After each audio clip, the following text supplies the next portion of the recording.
전도서 3장, 전도서 3장 1절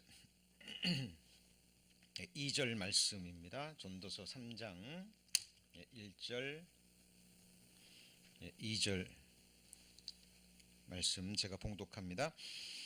천하의 범사가 기한이 있고 모든 목적이 이룰 때가 있나니 날 때가 있고 죽을 때가 있으며 심을 때가 있고 심은 것을 뽑을 때가 있으며 2023년 첫 주일 말씀은 이제 읽은 전도서 3장 1절 2절 말씀을 시작으로 해서 시작이 아닌 끝을 소망 중에 바라보십시오 라는 제목으로 말씀 배우시겠습니다. 먼저 1절 전반부를 보시면 이렇게 되어 있죠. 천하의 범사가 무엇이 있습니까? 기한이 있습니다. 천하라는 것은 하늘 아래 땅 위에서, 범사라는 것은 말 그대로 모든 일입니다. 우리 성도님이 삶을 살아가시면서 보고 듣고 배우고 체험한 말 그대로 모든 일이에요. 근데 그 모든 일에는 기한이 있다라는 것은 시작과 끝이 있다라는 겁니다. 언제까지나 계속되지 않습니다. 반드시 시작점이 있고 시작하면 뭐가 있어요? 끝이 있다라는 겁니다. 그리고 그 기한 안에 이루어져야 될 목적이 있다라고 얘기합니다. 그게 전반부죠. 그리고 후반부는 천하에 일어나는 모든 범사 중에 하나님 보실 때 가장 중요한 범사가 기록되어 있는 겁니다. 그게 뭡니까?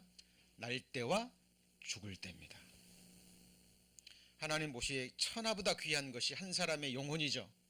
한 사람의 인생입니다. 한 사람이 태어나서 죽을 때까지 그 기한 안에 이룰 뭐가 있어요? 목적이 있다라고 성경은 말씀하고 있습니다. 여러분, 우리는 이 목적을 위해서 이 세상에 태어난 겁니다. 그럼 그 목적은 구체적으로 무엇일까요? 이것을 정확하게 보여주는 말씀이 사도행전 17장 26절입니다. 앞에 보시면 인류의 모든 족속을 한 혈통으로 만드사 온 연대에 거하게 하시고 저희의 뭘 정하셨어요? 연대를 정하셨습니다. 이거는 appointed times라 그랬는데 이미 정해진 기간이에요. 그러니까 우리는 모르지만 하나님 보실 때는 정해진 기간이 있죠.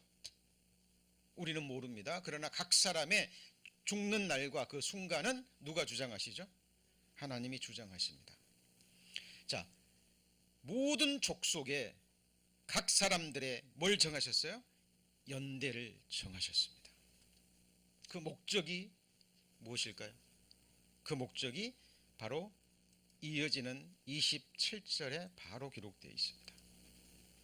자, 이는 사람으로 하나님을 혹 더듬어 찾아 발견케 하심이로되 그랬죠. 왜 더듬는다라는 표현을 썼을까요?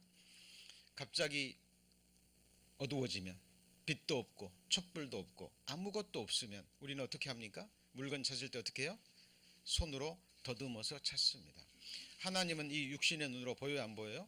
보이지 않습니다. 이 손으로 붙잡을 수도 없는 분이죠. 그러나 살아계시고 우리 각 사람에게 그 누구보다도 가까운 곳에 계십니다. 나보다 더 가까운 곳에 거하시는 분이 누구죠? 하나님이십니다. 자, 그래서 연대를 정하셨는데 이는 사람으로, 각 사람으로 하나님을 더듬어 찾아 뭐예요? 발견케 하시려고. 그러니까 하나님을 인격적으로 만나기 위해서입니다. 여러분, 근본적인 질문입니다. 너희가 전심으로 나를 찾고 찾으면 만나리라 그랬죠. 하나님은 온 땅을 두루 감찰하사 전심으로 자기를 찾고자 하는 자 찾고 또 찾으십니다. 이 목적으로 우리는 이 세상에 태어났습니다. 그런데 언제까지나 기한이 주어지는 게 아니죠. 하나님이 허락하시는 그날 그 순간까지입니다. 자, 그리고 이어지는 말씀이 우리가 그를 힘입어 살며 기동하며 뭐예요? 있느니라. 여러분, 하나님이 오늘 우리 성도님들에게 힘을 주지 않으셨으면, 아침에 깨워주지 않으셨으면, 그 마음의 발걸음을 이곳으로 인도하지 않으셨으면 우리는 이 자리에 올 수 없습니다. 우리 존재의 근원이시고 과정이시고 목적이신 분이 누구죠? 하나님이십니다. 우리가 존재하는 것도, 그를 힘입어 살며 기동하며 있느니라 말은 우리의 존재 자체가 근원이 누구에게 있다는 거예요? 하나님께 있다는 겁니다. 어떤 사람들과 같이 우리는 그의 누구예요? 소생이다. 우리 인생들도 그런 말 쓰죠. 저는 누구누구의 소생입니다. 그러죠? 근원과 출처가 누구예요? 하나님이시라는 겁니다. 그래서 주님을 찾고 만나는 것은 곧 나를 찾고 나를 만나는 거예요. 나를 만나신 분에게 물어봐야 됩니다. 하나님, 나는 누구입니까? 나는 어디서 왔고 인생의 나의 존재 이유와 삶의 목적이 무엇입니까? 나는 지금 어디로 가고 있는 겁니까? 내가 삶 가운데 느끼는 모든 고난, 슬픔, 아픔, 이것이 내게 무슨 의미가 있습니까? 그리고 그 답을 얻으셔야 됩니다. 자, 전도 3장 1절 다시 한번 보시죠. 천하의 범사가 기한이 있고 모든 목적 이룰 때가 있나니 날 때가 있고 뭐가 있어요? 죽을 때가 있습니다. 그 사이 안에 목적을 이루셔야 됩니다. 자, 그리고 인격적으로 만났다면, 그죠? 첫 만남이 복음과 함께 이루어집니다. 그 만남이 시작됐다면 그 만남은 계속돼야 됩니다. 만나는 가운데, 서로 사귀는 가운데 알아가죠. 서로를 알아갑니다. 하나님과 나 사이의 1대1의 교제예요. 1대1의 교제입니다. 거기에는 그 누구도 둘 사이를 가로막아서는 안 돼요. 여러분, 하박국 선지자 아시죠? 하박국 선지자는 하나님 앞에 단둘이 딱 섰어요. 단둘이. 그리고 자신의 운명을 걸고 하나님 앞에 질문합니다. 그리고 하나님으로부터 답을 얻어요? 얻지 못합니까? 얻습니다. 동일합니다.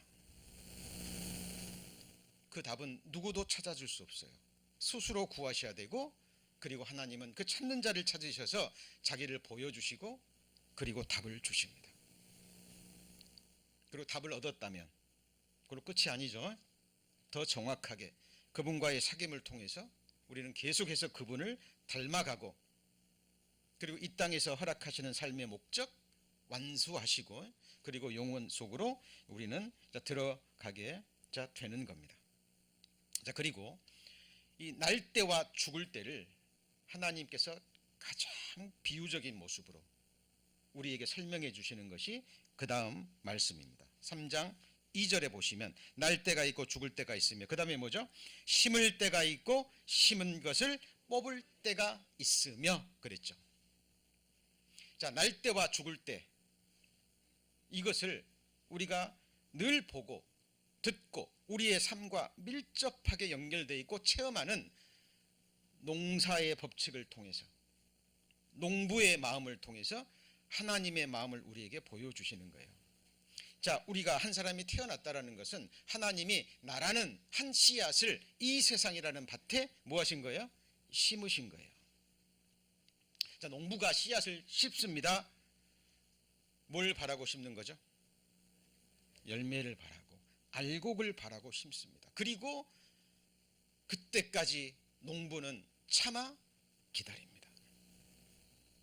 이른 비와 느린 비를 기다리며 이 씨앗이 알곡이 되도록 하나님이 하실 수 있는 일은 다예요. 자, 근데 이 세상에서는, 이 세상 우리 눈에 보이는 씨앗은 어때요? 농부와 환경에 연결돼 있죠. 그렇죠? 씨앗 자체는 할 수 있는 게 없어요. 그러나 우리 사람이라는 씨앗은 특별한 씨앗입니다. 누구를 닮았어요? 하나님의 형상을 닮았습니다. 자유의지를 가지고 있어요. 하나님을 선택할 수도 있고 하나님을 뭐 할 수도 있어요? 버릴 수도 있습니다. 하나님과 끝까지 함께 할 수도 있고 하나님을 떠날 수도 있어요. 포도나무 가지는 딱 붙여놓으면 누가 꺾지 않으면 떨어지지 않아요. 그러죠? 그러나 우리는 인격체이기 때문에 성령으로 우리를 가시나무에서 뜯어서 잘라내서 예수님의 포도나무에 붙여놔도 우리는 우리의 의지로 거기에서 떨어져 나갈 수 있습니다. 예수님이 우리를 구원해 주시고 뭐라 그러셨어요? 내가 너희를 구원해 주셨으니 이제 너희들 무조건 나 따라와야 돼. 그랬어요? 아닙니다. 같이 해보시죠. 너희가 나를 따라오려거든. 제자들에게 하신 말씀입니다. 따라오려거든. 영생을 주실 때도 원해야 돼요. 내게 오기를 원하시고 강권하시지만 그것을 강요하지는 않으십니다. 그래서 우리의 인생은 처음부터 끝까지 선택의 뭐예요? 연속입니다. 나와 내 집은 오직 누구만요? 여호와만 섬기겠느냐. 너희는 오늘날 섬길 자를 뭐 해야 돼요? 택하여야 됩니다. 자, 그래서 하나님께서 우리의 태어나고 죽음을 농부가 씨앗을 심고 거두는 것으로 비유하셨어요. 자, 이 말은 우리에게 소망이 되면서도 두려움이 되는 말씀입니다. 자, 그러므로 형제들아 주의 강림하시기까지 길이 참으라. 보라, 농부가 땅에서 나는 귀한 열매를 바라고 길이 참아 이른 비와 늦은 비를 기다리나니. 저는 누구 앞에서도 간증할 수 있습니다. 제가 오늘까지 이렇게 존재할 수 있는 것은 하나님의 일절 오래 참으심이에요. 구원 받기 전에도 오래 참아주셨고 구원 받은 이후에도 이 순간까지도 하나님이 저를 오래 참아주셨습니다. 제가 제 자신을 바라봐도요, 저는 버려져야 마땅합니다. 오래 참아주셨어요. 그리고 제 마음속에 그런 마음이 듭니다. 내가 주님이 피를 흘려주셨고 나를 위해 기도하시고 나를 지금까지 참아주신 그 하나님의 은혜만큼은 헛되게 해야 되지 않겠다라는 그 마음의 중심에서 그 생각이 올라와요. 내가 무엇이간데 하나님이 크게 여기시고 제게 마음을 두시고 지금까지 참아주셨을까요? 마음속에 진정 회개함으로 악은 모든 모양이라도 버림으로 주님 앞에 보답하기를 원합니다. 자, 손에 키를 들고 자기 타작마당을 정하게 하사 알곡은 모아 어디에요? 곡간에 들이시고 쭉정이는 꺼지지 않는 불에 태우시리라. 이거 소망이 되면서도 뭐가 되는 말씀이에요? 두려움이 되는 말씀입니다. 여러분, 우리 각 사람 드러납니다. 잠시 후면 드러나요. 이때 가면 이미 늦는 거죠. 네, 하나님은 우리에게 계속 말씀하시고 또 말씀하시고 우리가 잠들었을 때도 우리의 귀를 열고 인치듯 계속 말씀하시고 꿈에서도 말씀하시고 우리는 하나님 앞에 생각하셔야 됩니다. 그래서 농부의 시선은 농부의 마음은 어디에 가 있어요? 끝에 가 있습니다. 자, 시작과 과정이 중요하지 않다는 말이 아닙니다. 중요하죠. 시작이 있고 과정이 있어야 끝이 있어요. 그러나 끝이 없으면 시작과 과정은 아무런 의미가 없는 거예요. 여러분, 성경에 기록된 모든 인생들의 끝을 바라보십시오. 우리가 잘 아는 한평강도 말 그대로 피역한 삶을 살았습니다. 시작도 과정도 그의 출생에 대해서 그의 과정에 대해서 성경은 아무것도 이야기하지 않아요. 그러나 확실한 건 그는 십자가의 형벌을 받을 만큼 큰 죄인이었다는 겁니다. 죽기 얼마 전까지만 해도 예수 그리스도를 비방하고 욕하고 저주했던 그 사람이 한순간 회개해요. 그리고 그는 그날 낙원에 들어갑니다. 무엇으로 설명할 겁니까? 여러분, 하나님은 우리 인생을 끝을 보시고 우리의 인생을 다루어 가십니다. 끝을 보시고. 그래서 성경에 이런 말씀들이 기록되어 있습니다. 이 일의 끝이 뭐보다 나아요? 시작보다 낫습니다. The end of matter is better than beginning. 올해 첫 시작입니다. 우리에게 주어진 하루하루 매일 매 순간 우리는 뭘 보고 달려야 됩니까? 끝을 보고 달려야 됩니다. 사도 바울은 표대를 보고 달렸어요. 표대를 보고. 자, 우리가 끝을 확신할 수 없잖아요. 그러면 제 경험으로는 그렇습니다. 신앙생활 견디지 못해요. 누가 견딜 수 있습니까? 누가 신앙생활을 견딜 수 있나요? 제 체험으로는 견디지 못합니다. 왜냐하면 나라는 육신이 계속 나를 괴롭힙니다. 그러지 않습니까? 예, 계속 사탄마귀 악한 영들이 계속 불화살을 쏴요. 보여지는 것은 수고와 슬픔뿐입니다. 하나님은 항상 나의 생각을 뛰어넘습니다. 나의 기대를 뛰어넘어요. 여러분, 하나님을 만홀히 여기시면 안 됩니다. 우리가 정말 두려워해야 될 분은 하나님이시고 정말 말씀 앞에서 우리는 두려워 떨어야 돼요. 우리의 생각은 이루어지지 않습니다. 우리 성도님들 올 한 해도 수많은 염려들이 괴롭히셨을 거예요. 그러죠? 수많은 염려, 불안, 걱정 괴롭히셨을 겁니다. 그러나 우리가 염려하는 것에요, 거의 96%, 7%가 이루어지지 않는 헛된 염려랍니다. 그러나 하나님의 말씀은 시간 문제일 뿐 반드시 일어납니다. 문제는 말씀이 성취되는 무대가 어디냐면 내 마음이고 삶이고 이 세상이라는 거예요. 우리 성도님들 끝을 바라보셔야 됩니다. 끝을 바라보셔야 돼요. 근데 그 끝을 두려움이 아니라 막연함도 아니고 막연한 기대도 아니고 확신 가운데, 소망 가운데 바라보셔야 돼요. 그렇지 않으면 견디지 못합니다. 이 말씀은 누구 말이냐면요, 여러분 발람 선지자 아시죠? 그죠? 돈에 눈이 얻었던 발람 선지자가 발락이라는 왕이요, 이스라엘을 저주해달라 그러니까 마음은 이미 뺏겼습니다. 거기에. 그러니까 이제 그러나 하나님을 어느 정도 알기 때문에 두려운 거예요. 그래서 입술로는 이렇게 얘기해요. 나는 의인의 죽음같이 죽기를 원하며 나의 종말이 누구처럼요? 그와 같기를 바라도다. 내가 어떻게 하나님의 백성들을 저주하느냐? 못한다. 그래요. 그러나 이 발람 선지자는 말뿐이었습니다. 말뿐이었어요. 계속 재물에 대한 탐욕이 이끕니다. 발람을. 그리고 결국 발락 왕에게 가르쳐주죠. 내가 저주는 못하지만 어떻게 하면 이스라엘 백성들이 저주를 받는지 알고 있다. 우상 숭배하게 하고 간음하게 하고 그러면 저주 받는다. 비결을 가르쳐줍니다. 그리고 발락은 비참하게 죽어요. 여러분, 아말렉을 바라보며 노래를 지어 가로되 아말렉은 같이 읽습니다. 열국 중에 으뜸이나 종말은 멸망에 이르리로다. 우리 성도님들 뭘 원하십니까?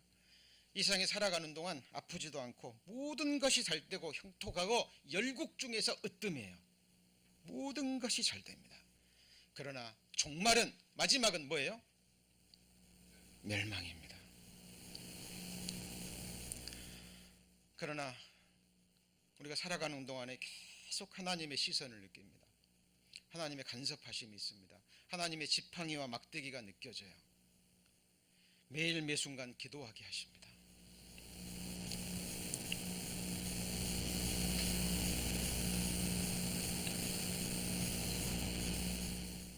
그러나 그 종말이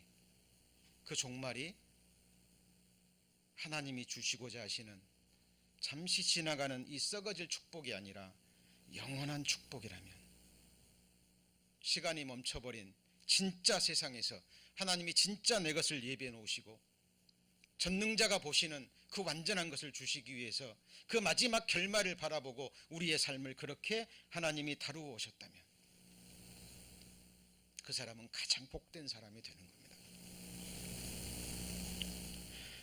우리 성도님들, 이 세상에서 일어나는 잠깐의 기쁨, 즐거움에 마음 빼앗기시면 안 됩니다. 왜냐하면 지나가요. 그거 그냥 지나갑니다.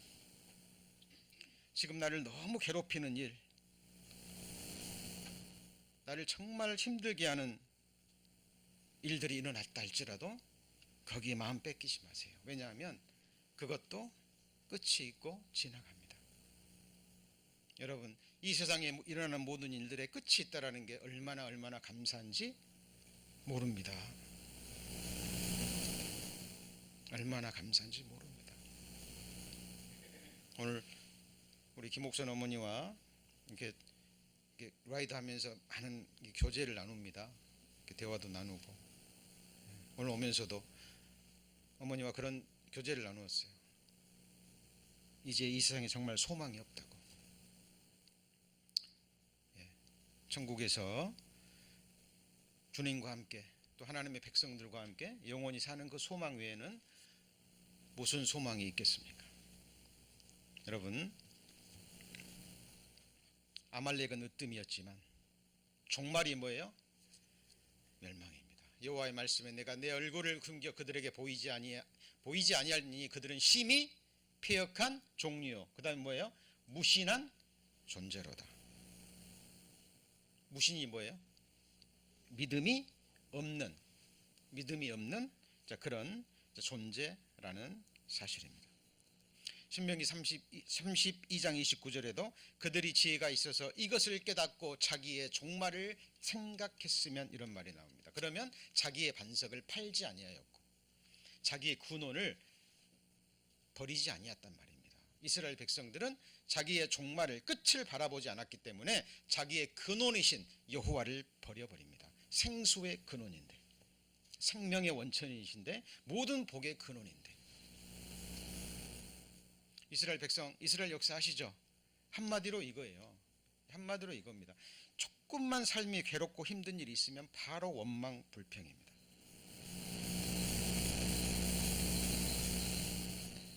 항상 기뻐하라, 범사에 감사하라, 쉬지 말고 기도하라. 이는 그리스도 예수 안에서 너희를 향하신 하나님의 뜻이니라. 우리는 너무 잘 알고 있어요. 항상 속에 들어가는 게 뭐예요? 말 그대로 항상이에요. 기쁠 때나 슬플 때나 좋은 일이 있을 때나 나쁜 일이 있을 때나 좋지 않은 일이 있을 때나 항상 기뻐하라, 쉬지 말고 기도하라. 그 다음 뭐예요? 범사에 감사하라.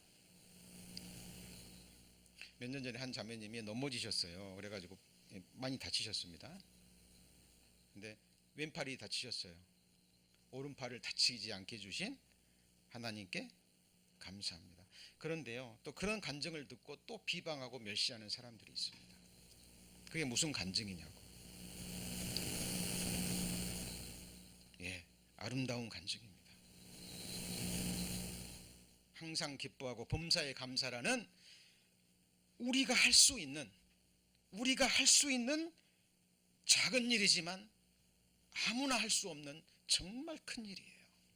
많은 사람들은요, 자기가 할 수 없는 큰 일에 마음을 둡니다.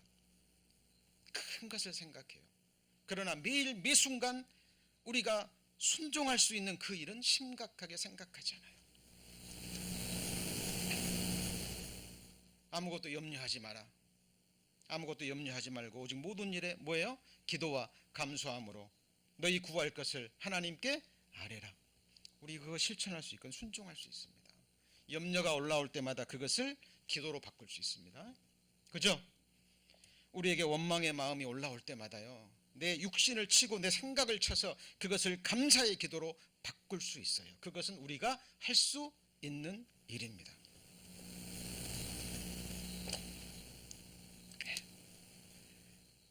다니엘서 12장 13절에 너는 가서 뭘 기다리라고요? 마지막을 기다리라. 이는 내가 평안히 쉬다가 끝나려는 내 업을 누릴 것입니다. 이 다니엘서에게 하나님이 역사 끝까지 보여주셨습니다.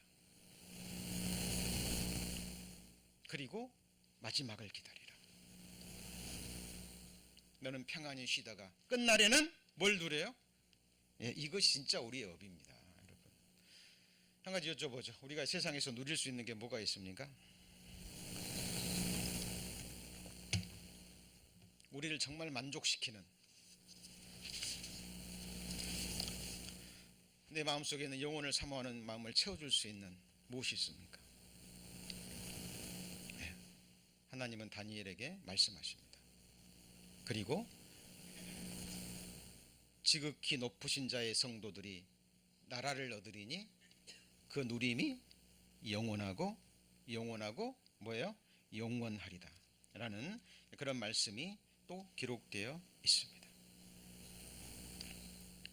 여러분, 우리는 하나님 앞에 우리를 위해서 정하신 작정하신 끝을 소망 중에 바라보셔야 돼요. 이사야 47장 7절입니다. 이사야 47장 7절.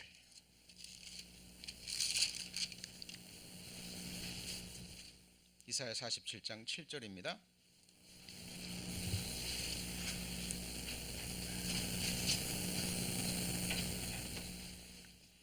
(1024페이지) 자, 말하기를 내가 영영이 주모가 되리라 하고 이 일을 내 마음에 두지도 아니하며 그 종말도 생각지 아니하였도다. 그러므로 사치하고 평안히 지내며 마음에 이르기를 나뿐이라 나 외에 다른 이가 없도다. 나는 과부로 지내지도 아니하며 자녀를 잃어버리는 일도 모르리라 하는 자여 너는 이제 들을지어다. 하나님도 없고 다른 사람도 없고 지금 누구만 있어요? 나만 있는 거예요. 나의 유익, 나의 평안, 나의 안일, 나의 쾌락, 나의 즐거움, 그리고 자기 영광만을 구합니다. 여러분, 이것을 위해서 하나님이 우리를 하나님의 형상대로 창조하였고 우리를 구원하시기 위해서 자기의 독생자를 십자가에 버리지 아니하셨습니다. 우리의 하나님의 생각은 하늘이 땅에서 높음까지 놓고 우리가 걸어가야 될 길은 우리가 생각하는 것보다 하나님이 우리를 위해서 예비해 놓으신 길은 하늘이 땅보다 높음같이 그렇게 높아요. 그래서 내 생각과 내 길을 포기하지 않으면 하나님의 생각과 하나님의 길을 따를 수가 없습니다. 올 한 해도 마찬가지입니다. 하나님이 우리가 어떤 선택을 했건 항상 하나님은 거기서부터 다시 시작하십니다. 거기서부터 가장 좋은 길, 그죠? 그래서 하나님이 이제 뒤에 있는 것은 다 뭐하라고요? 잊어버리고 잘했건 못했건 좋은 일이 있건 슬픈 일이 있건 이제 지나간 것은 다 잊어버리고 그리고 뭘 바라봐요? 앞을 바라보고 그 다음에 뭘 바라봐요? 위를 바라보는데 특별히 끝을 바라보셔야 됩니다. 근데 그 문제는 그 끝이 이 세상에서 우리의 마지막 날, 그 마지막 순간을 우리는 알아요, 몰라요? 모릅니다. 몰라요. 저는 개인적으로 항상 오늘이 그날이라 여기며 살려고 힘씁니다. 오늘이 그날이란 말이 뭐예요? 예, 오늘이 하나님이 저를 데려가신 날일 수 있거든요. 그리고 주님 늦게 오신다면, 제가 먼저 죽음을 건너가기로 하나님이 정하셨다면 그 정한 날이 있어요, 없어요? 있겠죠? 그날이 되면 그날이 무슨 날이에요? 네? 오늘입니다. 그날이 되면 그날이 뭐예요? 오늘이라니까요. 주님 오시는 그날도 그날이 되면 어디예요? 오늘이래요. 그래서 성경에서는 같이 볼까요? 오늘이라 일컫는 동안 내일은 하나님의 은혜 속에 들어있습니다. 그냥 하나님이 내 인생을 크로우자면 그대로 끝나는 거예요. 그래서 제가 기회 있을 때만 말씀드리죠. 우리는 매일 잠자리에 누울 때 흙에 눕는 연습하는 거예요. 관에 눕는 훈련하는 겁니다. 그리고 매일 아침 일어날 때 우리가 주님 나라에서 부활의 몸을 입고 다시 깨어나는 훈련하는 거예요. 내가 누워 자고 깨었으니 주께서 나를 붙드심이로다. 할 수만 있다면, 아니 그렇게 하셔야 됩니다. 잠자리에 누우기 전에 정리하시고 관에 눕는 연습, 흙에 눕는 연습 하는 겁니다. 그리고 아침에 하나님이 깨워주시면 하나님 감사합니다. 오늘 또 은혜로 허락해 주셨군요. 그리고 오늘 하루에 내게 생명을 주시고 호흡을 주시고 필요한 모든 것을 공급해 주신 하나님 앞에서 살아가기를 힘씁니다. 다윗은 그렇게 살았어요. 내가 항상 내 앞에 계신 주를 배웠으며 나로 요동치 않게 하기 위하여 그가 내 우편에 계시도다. 시편의 말씀을 사도행전에서 그렇게 기도했습니다. 근데 시편은 내가 여호와를 항상 내 앞에 모시며 그가 내 우편에 계심으로 내가 요동치 아니하리로다. 그죠? 우리는 그 삶, 그 마음으로 바라봐야 됩니다. 항상 끝을 바라봐야 돼요. 여호와는 나의 목자시니 내가 부족함이 없으리로다. 그가 나를 푸른 초장에 누우시며 쉴만한 물가로 인도하시는도다. 내 영혼을 소생시키시고, 그 말씀 이전에는 내 영혼이 낙담될 때도 있고 내 영혼이 침륜에 빠질 때도 있다는 걸 전제하는 거예요. 여호와가 나의 목자인데 때로는 그런 시간을 허락하신다니까요, 하나님이. 근데 하나님은 내 영혼을 소생시키시고 자기 이름을 위하여 의의 길로 뭐예요? 인도하시는, 사망의 음침한 골짜기로 다닐지라도 내가 해를 두려워하지 않을 것은 주께서 나와 함께 하심이라. 주의 지팡이와 막대기가 나를 안위하시나이다. 주께서 내 원수의 목전에서 내게 상을 베푸시고 기름으로 내 머리에 받으셨으니 내 잔이 넘치나이다. 그 잔이 여러분의 잔이에요. 여러분, 그 잔치는요, 하나님이 나만을 위해서 열어놓은 잔치입니다. 모든 사람 앞에서 내게 기름을 부으시고 나를 높이셔요. 이 세상에는 철저히 깨트리시고 낮추시고 부서뜨리시고 망가뜨리십니다. 하나님은 다윗의 뼈를 꺾으셨어요. 그리고 하나님은 다윗을 높이셨습니다. 여러분, 성경 속의 인물 중에 꺾여지지 않는 인생 있으면 말해보세요. 그러나 예수님의 뼈는 꺾이지 않습니다. 꺾이면 큰일 나죠. 나를 위해서 가장 좋은 뜻을 작정하시고 나를 최고로 만들기 위해서 내 삶을 인도해 가시는데 내가 그 생각을 꺾어버리면 어떻게 되겠습니까? 올 한 해도 하나님이 우리 성도님들 그렇게 다루고 가실 겁니다. 형통을 주시고 축복을 주실 때는 정말 감사하시되 더더욱 겸손하십시오. 그러나 예기치 않은 일이 일어나거나 고난이 주어지거나 역경이 주어질 때 목숨으로 붙드십시오. 주님을 붙드시고 말씀을 붙드십시오.